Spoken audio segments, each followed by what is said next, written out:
Hi, my name is Jemima and welcome to Stories and Scribes. Oh, I am so excited every time I have the opportunity to stand in front of the camera to bring to you what I totally love to do, which is read books and Christian fiction books. So if you watch my video, I hope you subscribed, I hope you've liked, and I hope you have the notification bell on so that as I come with new content and as I come with new videos, you'll be able to be the first to watch, be the first to snap and, enjoy the gist of it. Okay, I want to mention something in this video. My videos are spoilers because what I do with the videos, when I read a book, I tell you what is in the book and what I have learned from the book. So all I do is draw lessons, draw principles, values, draw things that I have learned that I can apply to my life or what I have learned from the characters of the book. So please, if you do not like spoilers, you may not necessarily want to watch it, but please do watch it, and enjoy the book. You know that I may not be able to cover everything from cover to cover, but I'm just bringing out things, salient points and things that, really caught my eye, caught my attention, made an impact in my own heart and, just enjoy the book. Yeah. And I told you that it is my life goal and my mission to bring to you Christian fiction authors that you have never heard of, or you probably have heard of, or you've never even, seen, and, experienced. So welcome to an experience of the amazing world of Christian fiction. So today, like always, I bring you a new author, calling Cossette, and this is A Light on the Hill. So this book is what we call a City of Refuge series, and it's an amazing thing. I will talk about it. So there's this what I try to also do in my life to encourage myself also to continue the art of reading is to also join groups. So I'm in a book club called Divas Read. If you are a lady and you love to read Christian fiction, hit Divas Read up on Instagram and on WhatsApp. So at least from the Instagram, you get the WhatsApp, link to join, where they have amazing Christian fiction books with different authors as well, for your reading pleasure, and they have a discussion on it and all of that. I also joined these biblical fiction buffs, which is by a wonderful lady in the US called Jenna, and it's on Goodreads, and this is actually the book that we're reading for the quarter, and reading it has been amazing. Before I continue, like we do, a synopsis. Though Israel had found relative peace, Moriyah had yet to find her own. Attempting to avoid the scorn of her community, she spent the last 7 years hiding within the veil she wears. Underneath her covering, her face is branded with the mark of the Canaanite god, a shameful reminder of her past captivity in Jericho, an assurance that no man will ever want to marry her. When her father finds a widower who needs a mother for his 2 sons, her hope rises.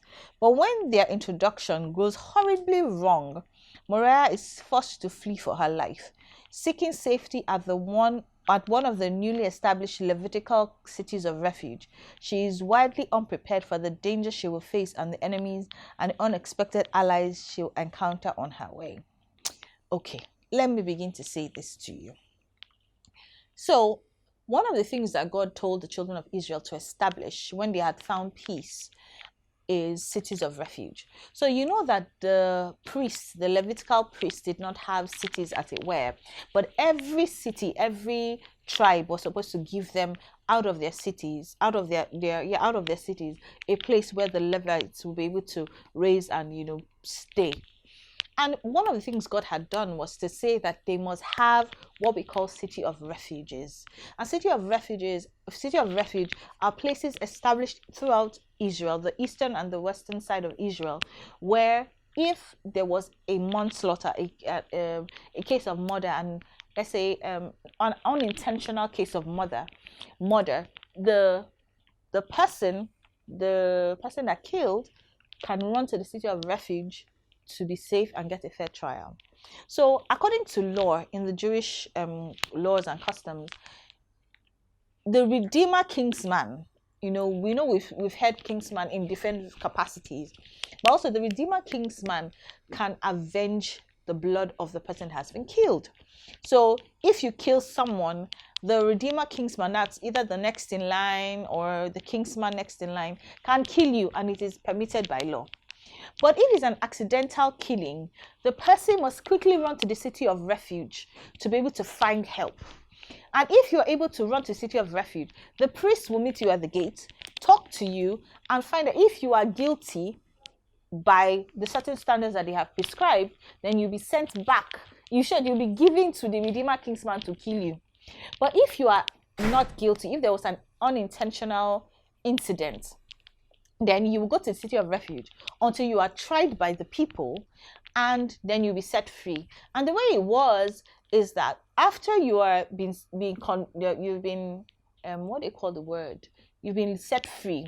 You will be guarded with guardsmen back to the city in which you are until the priest that presided over your case dies.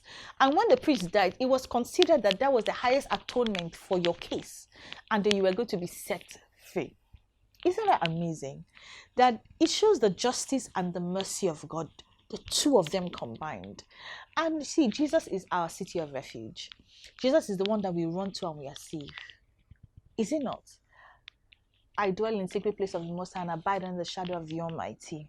God is the one who gives us refuge. God is the one who gives us justice, but yet God is the one who shows us mercy. So whatever it is in life, we can run to God as our refuge. We can run to God and He will show us mercy. We can run to God and yet in His justice He will show us mercy. I never really paid attention to the city of refuge until I read this book, and wow, it was an eye-opener, because you know that the Old Testament are types and shadows of the things that Christ came to establish in grace. And this is one of the biggest things in my own life, that I've enjoyed the mercy of God. And yes, I've seen God in His righteous judgment, or as a judge my case through the blood of Jesus and acquitted me. This is amazing. And whatever it is that we've gone through, let's run to Jesus. See, I've always had this philosophy that no matter how bad it happens, no matter how bad I have done, I will never run away from God. I will run towards grace. I will run towards mercy, and I will run towards God's loving kindness. So, Moriyah, what happened to her? She was captured, and while she was captured, she was branded as a temple prostitute. I know that's what they do in those days. When they capture you, especially when you're a foreigner and you believe in this God that everybody fears. And how did they brand her? You know, sometimes if they brand you on your hand, there's something you can do to cover it. If they brand you on your back, you can wear clothes to cover it. Do you know what they branded her on her face? So imagine on her face, she had like a tattoo, a face tattoo of a moon that represented the Canaanite god. And it was not just the Canaanite god. It was like she was offered to the Canaanite god, like that, those like god of fertility and all of those things, and as a temple prostitute. And funny enough, as she was branded, the day she was branded, like they just branded her, the children of Israel came to rescue all of those that were captured. And so she had not experienced the activities that came with being a temple prostitute, but yet in Israel she was branded as someone that was a temple prostitute. So how do you reconcile? How many people would you tell that I did not do anything, they just branded me and we were saved? How many people do you want to say that was supposed to be a testimony, but instead of it being a testimony, it was what was used as what was used to stigmatize you? So for 7 years she didn't go out. And if she went out, she covered herself. You know, like how people cover themselves just to their faces? I could imagine that that's what she did, because she had to have the scars. And yet people will still mock her, people will still laugh at her, people will still despise her, and people will still call her names. Do you understand? So how do you reconcile that? You know, it was really difficult for me when I was reading it to think about it and say, Lord, if it was me, how do I reconcile it? So there were people that loved her, and I think that's where she found safety. That's where she found comfort. She found comfort in cooking. She found comfort in letting her hair down where there was nobody. And I know that sometimes life will give us blows. Life will do some things in our lives that, you will look at it and say, God, you know, how do I get out of this situation? And I know that the truth is, it's only God that can get you out of the situation.